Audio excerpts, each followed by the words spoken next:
Today's World Insight, a look under the hood of the Trump policy on China, how the last 4 years measure up to 4 decades of China-U.S. relations.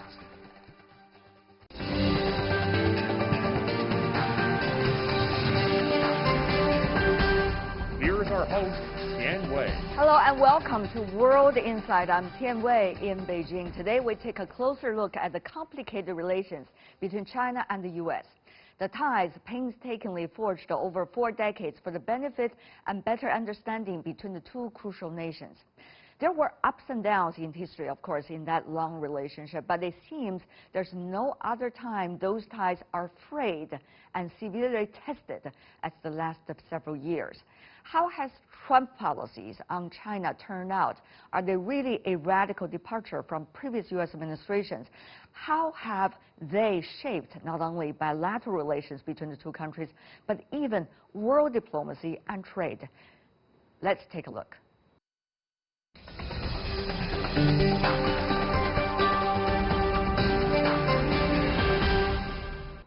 More discussion on China-U.S. relations. I'm joined in Shanghai by Wu Xinbo, Director of the Center for American Studies in Fudan University. In Boston, Robert Ross, Associate from the John King Fairbanks Center for Chinese Studies in Harvard University. In New York City, Mr. Robert Hormats, Managing Director of Tightman Advisors.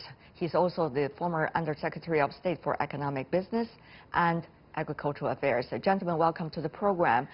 For the next half of the discussion, we would have Mr. Hormats and Mr. Wu joining us on the economic and trade relations between China and the United States. Professor Wu, let me ask you about the latest. China has been accusing the United States of playing hegemony against China as a result of the accusations against Chinese tech companies, from Huawei to TikTok, likely go on to WeChat and some of the other companies. What do you make of the latest development? Well, this certainly is part of an overall war against China launched by the Trump administration, starting from the trade war, then spilled over in technology, finance, and other areas. So for some people in the Trump team, they think the key to holding China back, weakening China, is really to impose technological blockade against China and also to cripple China's giant tech companies like Huawei and more recently like WeChat and TikTok. This reflects a purpose by the U.S. to maintain its digital hegemony. Actually, even though the United States always cite national security concerns in its pursuit of the war against the Chinese tech companies. So, to some extent, I think we are moving from the battleground of trade war to the technology area. Mr. Hormats, does it really? Well, I think. Go ahead. Sorry. Go ahead. I think there is a decoupling. I think that I have to agree with that. And it's largely in technology. It's for a variety of reasons. One, this preceded COVID. That the United States sees China as the only country in the world that really can be preeminent, or at least a formidable competitor with U.S. companies in advanced technologies. That is to say, AI, quantum computing, 5G, and numerous others. And the U.S. is really not used to that. And second, it sees China as not only competing in the technology, but also using its influence to write the rules for instance, data protection. Data is of value, and it's not just China. I will say that where you keep your data is also a preoccupation of many countries in Europe and elsewhere. So I don't blame China as being the only country there. And the third problem is that the United States has really pulled back from its participation in global institutions, not just in technology, but in trade and in, for instance, pulling out of TPP. So China has really taken a leadership role in trying to shape the world of the 21st century from a technology point of view and from the point of view of rules and norms and practices. Here's the thing. It seems that the politicians are setting the tones for everything that you, both of you, have been discussing, whether it's tech or it's cooperation in the public health sector. So the relevant question is, should politicians have the capabilities and are entitled to do that? Yes. Well, the U.S. always boasts for its market economy, but if you look at what the Trump administration has been doing in foreign trade, in foreign economic relations with China and other countries, it's really showing a strong hand from the government and from the state. In every country, I think the government, politicians, they play some role in economic relations, in domestic economy. But here, the question is really, where is the boundary? Okay, so if the Trump administration, the politicians from both executive and the legislative, they want to intervene in economic relations with China, whether they should abide by the basic rules about how they should play the game. I think the question now is really they have crossed the line and they are trying to hijack these economic relations for political and national security reasons. I think that is the challenge. Mr. Hormats, do you think that the general public as well as the business community whose impact likely to be on heavily by the policies will go along? It seems apparently the situation is yes. I think in the United States, and I say this with great regret, because I started working on China when I was the economic advisor to Henry Kissinger, and we went to China in 1972, 73, and I've been going for 102 times over the last several decades. And in the past, there was always some criticism of China here and there. During incidents like the Hainan Island incident, things of that nature. But I now see a growing sentiment among politicians on both sides, Republican and Democratic, to take a much tougher line on China, on trade, and on technology, and a variety of other areas. The tragedy of all this is that there is a lot of room for potential cooperation. And we have really gotten away from that. Instead of looking at the relationship as a win-win or positive-sum relationship, we've looked at it, unfortunately, as an increasingly, not just a competitive one, because competition in a market framework is a good thing, but now it's a more confrontational one. So one of the things, Mr. Wu, that we have to look at is whether one party among the two parties will be able to, China and the United States, not the two political parties inside the United States. So if one wants to decouple, apparently U.S., at least this administration, if the other one, China, does not want to, which has been reflected in various statements, interviews and articles written by some of the top diplomats and figures in the Chinese government recently, then do we have a choice from the Chinese perspective? If the U.S. wants to decouple from China, can China have a choice not to?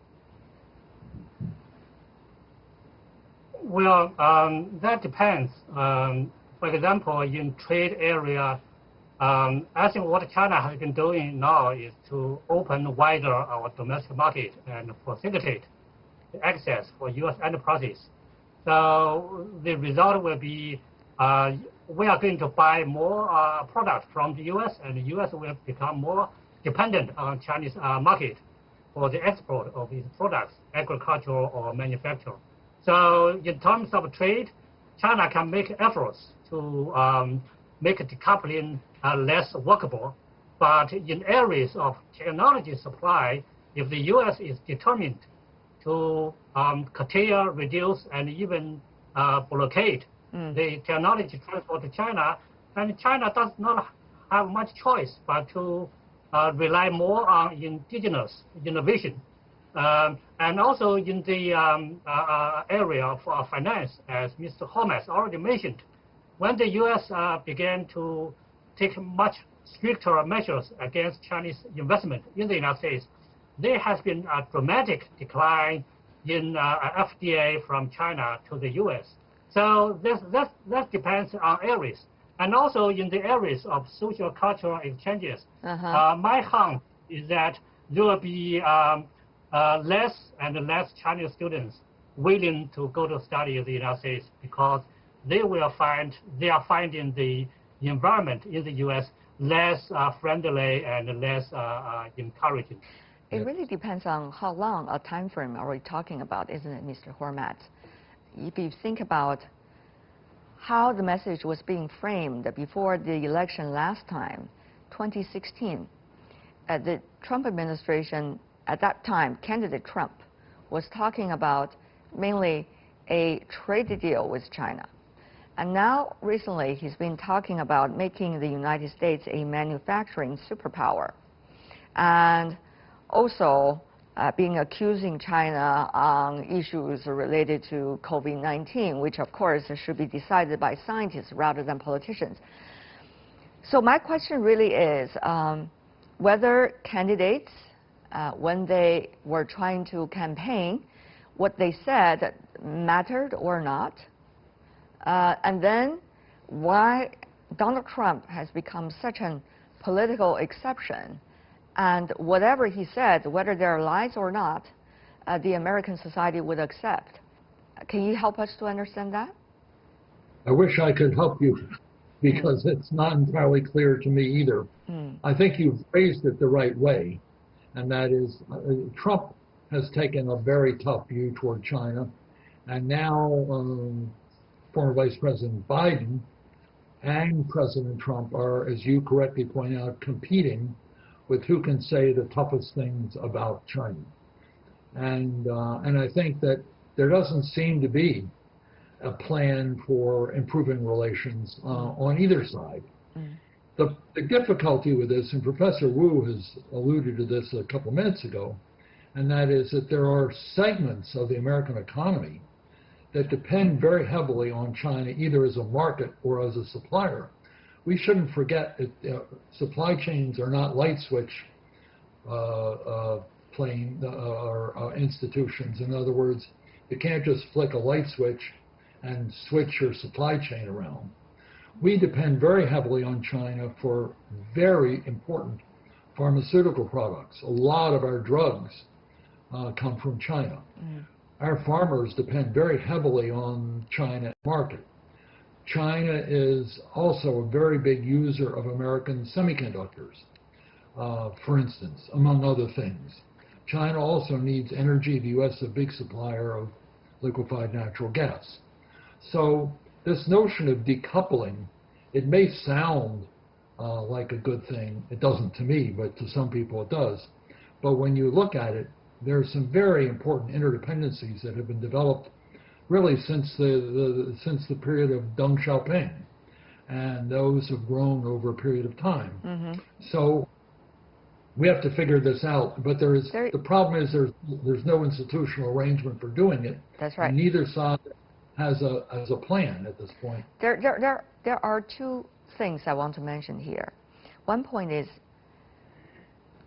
to what extent the two countries are willing to use the interdependency as the weapon against each other, to weaponizing the interdependency which has been built over the past 40 years on purpose, and sometimes not necessarily so, but rather through people-to-people exchanges that naturally happened.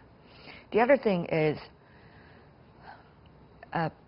whether the short-term matters, and who have ever calculated the costs on both sides in terms of decoupling? May I invite opinions from both of you about what to do next? Are we just let everything go downhill, as some politicians would love it to be? I don't think there are any politicians that I'm aware of, or at least if there are very few of them, that have a plan for improving relations with China. I think it is now seen by some, unfortunately, as a kind of different kind of Cold War.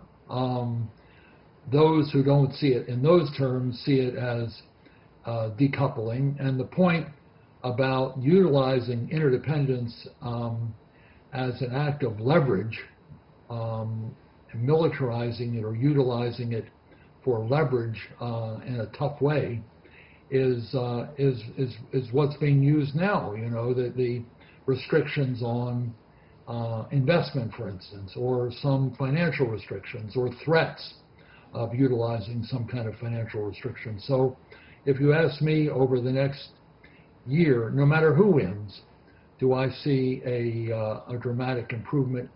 No. I do think, though, that there are people who are around Biden who've worked with China in various groups like the Strategic and Economic Dialogue and other fora. That didn't work all that well, but they worked in that forum. There are ways of getting back on the right track, but I don't see any real plans being established by President Trump or by former Vice President Biden to do this. And so I think that the question is, are things going to get better in the near future? Almost certainly not. The question is, will they get worse? I suspect that the answer is that the course we're on now is one that will cause them to get worse and the confrontation to increase. And they're going to be competing with one another, not just with one another, but in other parts of the world as well. Professor Wu, are there any tools do we still have on hand? I'm not just saying China, but also China, United States, or whoever thinks this relationship is important and crucial and want to build some sustainable ties. Are there any tools in the hands? Well,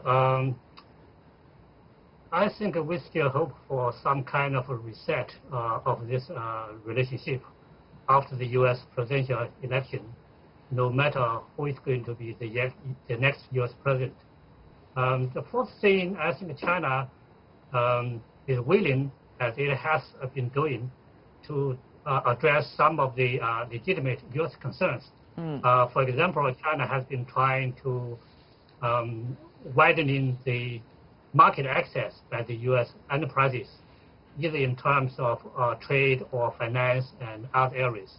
So I think that represents an effort on the part of China to address legitimate U.S. concerns.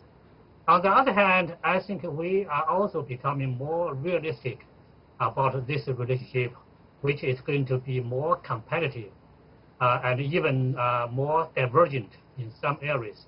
What does this mean, particularly for China, is that we have to be rely more on indigenous innovation in technology, because no matter who is going to be the next U.S. president, the U.S. is going to tighten up control of technology transfer to China for national security and other reasons. The third area I want to point out is that we still believe that there are wide areas, great opportunities for China and U.S. to cooperate in multilateral settings, from dealing with pandemic to the renegotiation and reform of WTO and many other international organizations. At the end of the day, it depends on how the U.S. politicians, they figure out about the nature of the relations with China, whether they really believe this is a zero-sum game or they believe this can be a positive-sum relationship. I think it is. I'd like to just add one point there. I totally agree that it's necessary for both sides. I think working together on a COVID vaccine or COVID therapy is one example, other public health issues. At the end of this, there's going to be a major financial problem in the world because of all this debt. China and the U.S. work together to deal with the 2008 crisis. If there's another crisis, China and the U.S. are going to have to work together to deal with that. Okay. Improving the global trading order is very important. On the climate, there's a lot of cooperation. I agree that it's very much in the interest of both sides. I think both sides have to start looking at this not as a negative-sum game, but as a positive one. And China has opened up more. And they're trying to avoid decoupling. But I think on the American side, there are people who think decoupling, not the farmers and not the semiconductor people and not the medical people and not the financial people, but there are some groups on the political side who think decoupling is a good idea. The fact is, it will be harmful to both countries. It's sort of mutual assured disruption to do that. Okay, Robert Hormat, Wu Xinbo, thank you so much. After talking on the trade and economic ties, let's move on to the political and security situations between China and the United States. Once again, Professor Wu Xinbo, and joining us, Mr. Robert Ross. Mr. Ross, good to see you. Tell me more about your latest assessment of the biggest danger in terms of security issues between China and the United States. The South China Sea remains the most dangerous. The level of attention by the United States and China, the activities are increasing, both American so-called freedom of navigation operations, aircraft carrier operations, Chinese aircraft carrier operations. In reality, it's a fairly small sea, and now there are a lot of ships. And it's well known that captains at sea have a lot of autonomy because their capitals and the leaders are far away. So that the greatest concern is an unintended incident at sea that can be a catalyst to something far larger. It should be recognized that both the Chinese and American navies are becoming rather hostile to each other, and trigger fingers can be rather easily pulled. So in a power transition situation where the tension is developing over leadership in the South China Sea and leadership in Asia, the great power stakes are very high. It can be difficult to exercise restraint in a crisis where reputations are at stake. At the same time, we should also recognize the Americans are getting closer to Taiwan, and the Taiwan leadership is not resisting American overtures. On the contrary, we see the leader of Taiwan seeking to take advantage of Donald Trump, seeking to take advantage of American policy regarding China to expand U.S.-Taiwan relations, and she's slowly mentioning security issues, which of course could make the cross-strait relationship even more dangerous. Now, for the United States, Taiwan has clearly become a pawn, a chip to play in U.S.-China relations. American concern for the security of Taiwan is minimal these days. This is very different than in the past. But of course, if we want to use Taiwan as leverage against the mainland, this has the potential to create unintended consequences as well for the United States. Crises can develop, reputations can be at stake, and the wild card of Taiwan politics could make it far worse than it would otherwise be. So now we have a second issue. We have the Taiwan trade crisis to add, Taiwan trade issue, to add to developments in the South China Sea. We see little restraint on the part of the United States in pushing both of these situations. For a long time, the U.S. administrations have been committing to remain the status quo across the Taiwan Straits. Now, for the very first time, there were strong talks about supporting Taiwan even militarily, which of course would give the latter some kinds of impression that they can expand and they can provoke as much as they can. So, Professor Wu, how much danger is there from now, let's just say, before the end of the year? I worry about two things in particular on Taiwan issue. One is the political relations between Taiwan and the United States. As I say, I think the Trump administration is trying to promote a kind of one China, one Taiwan approach to this issue, walking away from this long-held one China policy. So the official document and rhetoric from Washington are now treating Taiwan as a sovereign, independent country. So that is quite unrare, unprecedented since normalization between China and the United States in 1979. For Beijing, this is a major step taken by the U.S. to cross the red line. And in the past, the U.S. has kept reassuring Beijing about its one China policy, but now it's trying to tell Beijing that we are going to walk across the red line and we are going to change the one China policy, and we are going to treat Taiwan as an independent country. So that is the single biggest impact on situation in the Taiwan Strait. My second concern is on the military side. If we look at the last several months, the U.S. has conducted growing military activities around Taiwan, more aggressive military activities in the Taiwan Strait. And the meal-to-meal relations between U.S. and Taiwan are getting closer and closer. And by doing that, the U.S. is trying to send a message to Taiwan that, don't worry, we are going to come to your defense if the mainland is going to attack you. And also, the U.S. trying to use this as a leverage, trying to deter the mainland from pressuring Taiwan on the military front.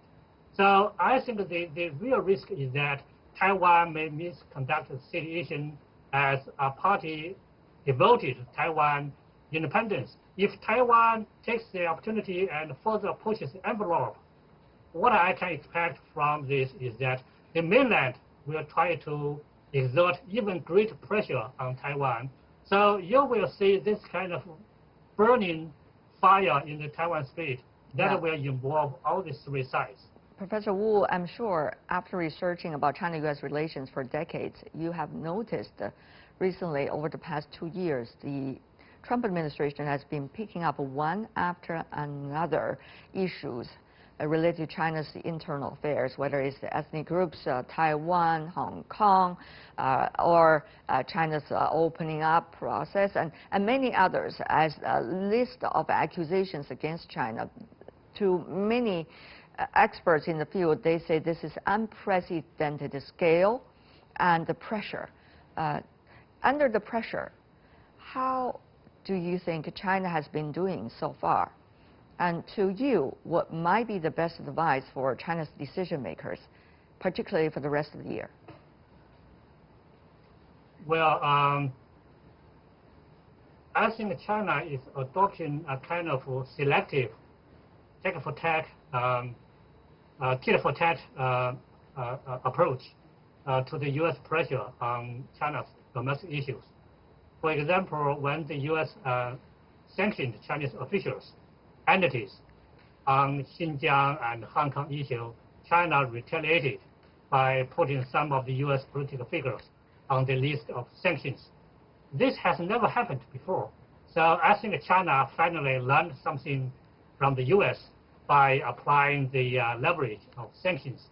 And also when the U.S. closed down the Chinese consulate in Houston, we retaliated by closing down the U.S. consulate in Chengdu. So that is kind of a tit-for-tat strategy. But on the other hand, I think China is also careful not to play into the hands of the hawkish people in the Trump team, because what they really want to say is a big fire burning that will ruin the entire relationship before the end of this year, or if not before the election. So China still has a long-term view of this relationship. And we still believe in the U.S. society, there exist positive forces for better U.S.-China relations. So I think China already put on the table a proposal for working on different dimensions of this relationship. For example, let's say in what areas we can increase our cooperation. For what areas we can promote our dialogue and promote the mutual understanding. And for what areas we can do a better job in managing the divergence and disputes and avoid crisis and conflict. Mr. Ross, is it possible the three categories mentioned by Mr. Wu that has already been put forward by some of the Chinese leaders and diplomats over the past few weeks. We haven't heard much constructively response from the Trump administration. I think it's clear the Trump administration does not want cooperation with China, whether it's the decoupling, whether it's the ideological war, the technology war, the economic war, the heightened competition in the South China Sea. These are part of a larger piece of seeking competition with China rather than cooperation. And so whether it's Taiwan and the transit to the Strait, for some reason the Trump administration believes that diminished cooperation, heightened competition, Cold War with China will benefit the United States. I think it should be clear by now that this is a far more competitive, equal relationship than they had anticipated. So the price for the United States in terms of the economy, in terms of trade, in terms of health care, it's not clear this has been beneficial to the United States at all. And as I agree with Professor Wu, there are areas in cooperation where we should be looking for mutual benefit that would help the United States rather than hurt the United States. I agree the situation in Taiwan Strait is precarious, but I'm not worried about either the United States or Taiwan thinking they can cross red lines. Mainland has made clear through the years that it has limited patience for steps toward independence, and no one doubts the mainland's credibility in resisting independence. Regarding interference in China's domestic affairs, I think we all understand that since the UN Covenant on Human Rights, since the aftermath of World War II, human rights issues are a part of the international dialogue. They're part of the community, and nations will talk about human rights in other countries as much as they'd like, and that's just accepted. I agree that the sanctions the United States have put on China have been responded to with a tit-for-tat policy. But I think we should also see that neither side believes that sanctions on individuals are particularly difficult to manage. But nonetheless, the dialogue, the ideological warfare is not helpful. Mr. Wu, it's no secret that inside the United States right now, the Black Lives Matter issue has been a very big one regarding human rights. So the question really is whether people are using it as an excuse to escalate the tensions between China and the United States, or to use it as a communication bridge between the two countries. Certainly, many in China strongly disapprove this kind of racial violence, racial conflict in the United States. However, I think that there should be a boundary, a line about, your attitude and your response. I do not agree with a lot of U.S. policy, but that doesn't mean we have the right to tell Americans what they should do, or we should punish the U.S. government and its Congress for failing to meet our demands. So we are, two sovereign states, and according to the UN Charter, so there is a boundary about what you can do about the internal affairs of others. So if you are asking China to follow the suit of the United States in the future, we are going to point a finger at the U.S. about racial discrimination, gun violence, police violence, and sanction U.S. individuals and entities. I think you are asking China to break the long-held principle of non-interference. So yes, we have our attitude, but we also know there is a limit about what you can do about it. That is the principle for our foreign policy. For the United States, I think they always believe the internal affairs of other countries are just part of the U.S. internal affairs. I don't think that is the right way to manage relations between countries. And I don't think that help in dealing with many problems in the world. Okay. I'd respond to that by saying I totally agree. And I welcome Professor Wu's criticism of American race relations. And that is the spirit of dialogue where the Chinese can criticize American human rights and we can criticize Chinese human rights. China can help the United States improve our race relations, minimize our violence. It's welcome. For the Trump administration, for Secretary of State Pompeo, this is not a question for dialogue. This is not a question for improving the situation between our two countries. They are using it as a tool, as an effort to wage a new Cold War against China. And that, I believe, interferes with our ability to have dialogue on these important issues. We see some of the fundamental mechanisms for people-to-people exchanges have been shattered and destroyed as a result, I'm afraid, of actions taken by governments. So, for example, about Fulbright Scholar, about Peace Corps, about Chinese students studying in the U.S., about Chinese scientists or young people, talents studying in the U.S., work in the U.S., contributing to common cooperation. Are we seeing any hope in those areas? Be frank with me. And if not, should the world be prepared for an ever-deteriorating speed of innovation, of creative bilateral relations for years to come? Both of you, Mr. Ross first. Well, the controls over people-to-people relations are really very important. The academic exchanges, the Peace Corps, these have all been one of the pillars of our cooperative relationship that have helped us to maintain cooperation and to reduce conflict during periods of heightened tension and put a check on the relationship. And of course, they've been beneficial for science development, for building relationships, understanding Chinese history, understanding American history, and then building friendships. And now, in many ways, it's so similar to the Trump administration regarding technology, regarding trade, regarding people-to-people. There are legitimate American concerns about all these issues. But the Trump administration's all-government approach, its decoupling approach, suggests that rather than have a surgical approach to the sensitive issues, the preferred approach is to shut down university ties, to shut down the Peace Corps, to shut down technology exchange, to shut down economics, to decouple every aspect of the relationship rather than focus on what is necessary. And it will be difficult. My own sense is that this would not have been the policy of a Clinton administration. This would not be the policy of a Biden administration. And there will be a greater effort to find grounds for cooperation and to ease the difficulties in areas of mutual benefit. But it will take time, as our domestic system will require the president to go easy on controversial issues. Thank you.